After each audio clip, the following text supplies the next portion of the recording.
Okay, so welcome to the Learn PLC in a Day session 1, which is wiring the PLC. In this session, we are going to learn about how to wire a PLC.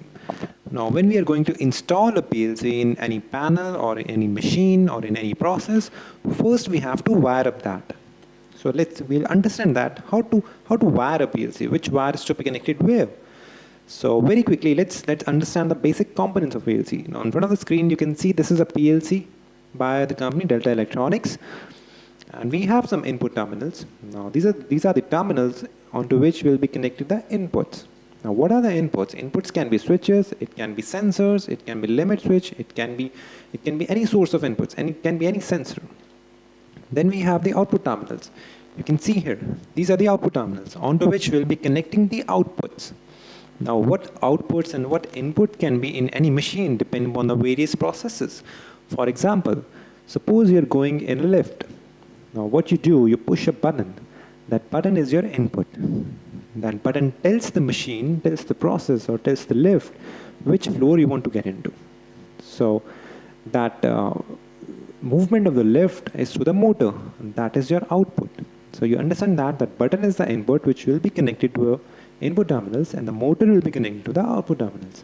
But what happens inside that is the program, how that controller has been programmed. The similar way, we will program this PLC using this programming cable. Now, that's the programming cable. We have to make a program in the computer, then we have to download that into this PLC, which will be remain stored in that. So it's all about programmable logic controller. That's what PLC stands for. Programmable logic controller. A controller which can be programmed using various logics. Logics can be if, else, or, and, not. So that's the logic which we are using in our day-to-day life. The similar logic we can program in a PLC. Now let's see for the components. We have RS485 terminals over here. Now this terminal is used to connect this PLC to an HMI or any other communication source so that we can communicate what's happening inside a PLC. Then we have D2A card. This is digital to analog card, which converts digital data into analog signals. Now in this case, digital data can be binary bits. These binary bits can be converted into analog voltage, which can be further used to drive different analog outputs. Then we have A to D card, which is analog to digital conversion, which converts analog to digital signals. Now analog signal can be given by some analog sensors. Now, if you are from instrumentation, electronics, or electrical background, so you can understand there are two basic control signals, which is 0 to 10 volt and 4 to 20 milliampere. So there are sensors which gives these control signals. So that signals needs to be processed, and to process those signals, we have to convert that into digital form, which makes the processing very easy. That's why we convert analog signal into digital using this card. So these are the basic elements you may find in many different companies of PLC. So I'll show you another PLC that is of a company Siemens by the code S7200CN. Now similarly here we have this is the power 24 voltage VDC which will be used to run a PLC. Then we have input terminals as we have in Delta. These are the output terminals. Then we have this programming cable which is used to program a PLC. And then a small battery. Now this battery is used to store the information, to store the program when there is in case of power failure. Now, another PLC of the company Allen Bradley, Micrologix 1000 is a code. Similarly, we have input terminals here, output terminals here, and again programming cable to program a PLC. Then the power of 24 VDC, which is used to run a PLC. Now you can see some indications here. When the PLC is on, you can see some green light. When it is run, you will see green light again. When it is having some fault, there will be some orange light over here. And when there is force input in which we are driving the input, we are running the input from inside the software instead of switches, then there will be a force light here. So this is the basic components of what PLC is all about.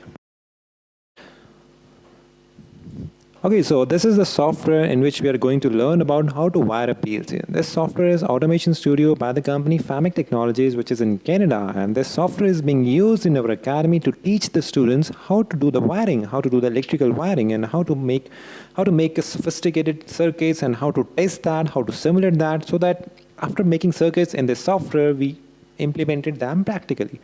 So let's take some PLC cards. This is my PLC input card. It is analogous to that input terminals which you have seen in that presentation. So let's take some power sources. Now this PLC I assume is running on 24 voltage. So I'll take 24 volt and I'll take 0 volt. Now as this is the software, this PLC no need to connect some power sources. These will be connected by internally by the software. But we have to provide voltage to drive the inputs. So first understand how this input will be run, how they will indicate that there is some voltage or there is some physical activity outside this PLC. So you can see some common terminal here. Now I'm going to connect this 0 volt to this common. Like this. So my 0 volt has been connected to common. Now, you have to understand that we need to create a potential difference of 24 volt across these input terminals. Then only this PLC will recognize that there is some input. For example, if I connect this 24 over here, and then I'm going to simulate that, you will see this is on. This is on because this 24 volt and the 0 volt. This 0 volt is connected internally to this input. So we have created a potential difference of 24 volt. Now let me clear you how to clear this understanding. Let's take a relay. For example, I'll take a coil, this one. Let's name it R0. All right. So let's take another voltage source, 24 volt, and this one. Now this is my relay, this is my electromagnetic relay. What happens when I provide a signal of 24 and 0 across its two terminal? You will see it is on. The similar way, these are the internal relays of a PLC. You need to provide 24 volt potential difference across every element, every terminal to make it on. So if I take another relay like this, and let's name it R1, and I connect this with this and this. Okay, let's not connect it initially. Now you see, this relay is getting 24 volt potential difference. This is on, and this is open from one end. Similar way, these all are open from one end. They are getting 0 volt from here, like this relay is getting from here, but 24 volt is not provided. So when I provide this 24 volt, this relay will be on. You can see here, the similar way, if I connect other terminals to 24 volt, this will be on. You can see here. So the concept is we need to maintain a potential difference of 24 volt across this input and the common. Now in many PLC, instead of 24 volt, you may find line and neutral because that depends on the manufacturer, whether he is providing 24 volt DC volt inputs or you are providing AC volts. In some PLC, you may find instead of 24 and 0, it is written live and neutral. So in that case, you have to give live over here, L1, and instead of 0, you have to give neutral. So this can be in case of some different PLC. So we have to check it out on the PLC whether it is DC voltage driven or AC voltage driven. So let's remove it out for a second. Now this was my input card. I'm going to connect some input switches here. Now this is my push button. Let's take it X0. Now I've connected this to IN0, and again I need some power sources. Let's say 24 volts. Okay, so what happens if I don't connect 0 volt over here? Nothing gonna happen. It's not going to get on because there is no potential difference. There is nothing at the common end. So we have to connect 0 volt as well.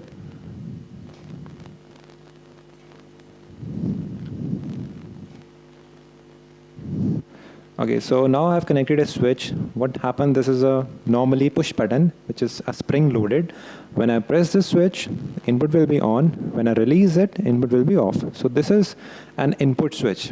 You may find such kind of switches in your panels, in some other machines. You may find some green buttons. So this button is connected in this way. It is connected to some inputs, and then common is giving some 0 volt. So similarly, let's connect some other switches.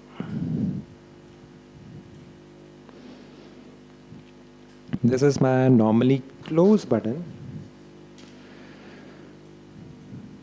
as its symbol indicates that it is passing the signal in normal position. That is why it is called normally close, because the switch is closed normally. When I press this button, it will be open, and it is again spring loaded.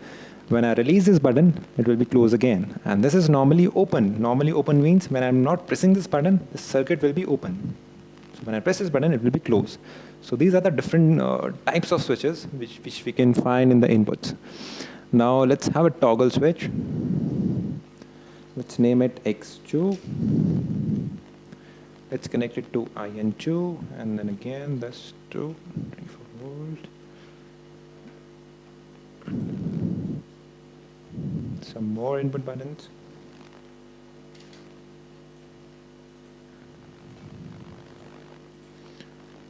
These are again normally open toggle switch. Now this toggle means they are not spring loaded. They are retentive. They have retentive position. When it is open, it is open. When I close it, it will remain closed. So that's the beauty of the switch.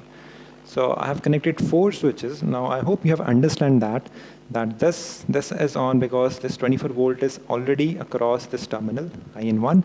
This will be on when I press this button, and again similarly with these cases. So this is my input section, how we are getting the inputs from the outer world and how this PLC is judging the inputs just by this voltage. Again, where you're going to have potential difference, that input will be on. So this was about the input card of a PLC, or you can say input terminals of a PLC. Now let's see what happens at the output terminals. For that, I'm going to have this output card from here. You can see like this. Okay. So I'm placing this output card a little bit away from that to make the concept pretty easy. Similarly, we have different outputs, out 0, 1, 2, 3, 4, up to 7. Then we have a common output. Now similarly, I'm going to connect this 0 volt. I can take the wire from here to this common output. Now here I'll be connecting the output components, not the switches, but the output components. So let's see what we have in output components. We have coils, LED display, coil unlatch, latch, solenoid, indicators. So let's take an indicator. Now this indicator is my light, so let's name it Y0. This is an indicator light. I'm going to connect the one end of this indicator to this out 0.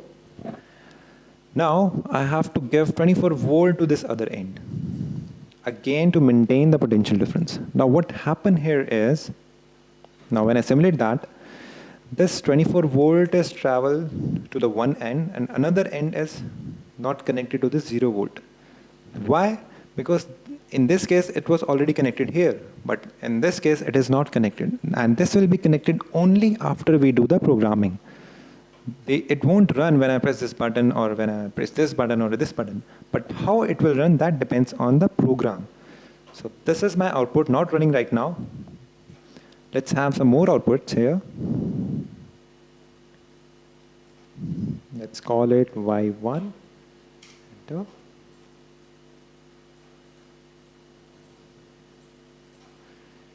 So I have connected 2 outputs now. Both are not running because I haven't programmed the PLC. Now what does a program do? Program will link this input section with the output section. Suppose I want, by pressing this button, this first light should be on. I have to make program according to that. But if I want to, after pressing this button, I want both outputs should be on, then I have to change the program. I don't have to change the wiring. I have to just change the program. Similarly, if I want that by pressing this button, both should be on, I have to change the program only. Wiring is one time. Remember these.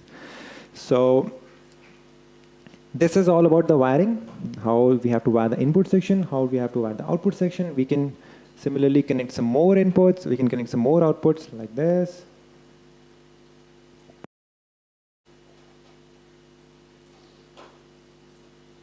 So you can see here now I have connected 6 outputs to the output section and few inputs to the input section. Now in next session we are going to see how to make a program, how to make this outputs glow by using the programming. We are going to see how to do the programming. It's based on simple logics, or and not, if else not, timers, counter. So it's very interesting. Stay tuned, and if you have any doubts, kindly post below this video. If you have any doubts, I'll clear it out. So this was all about the wiring.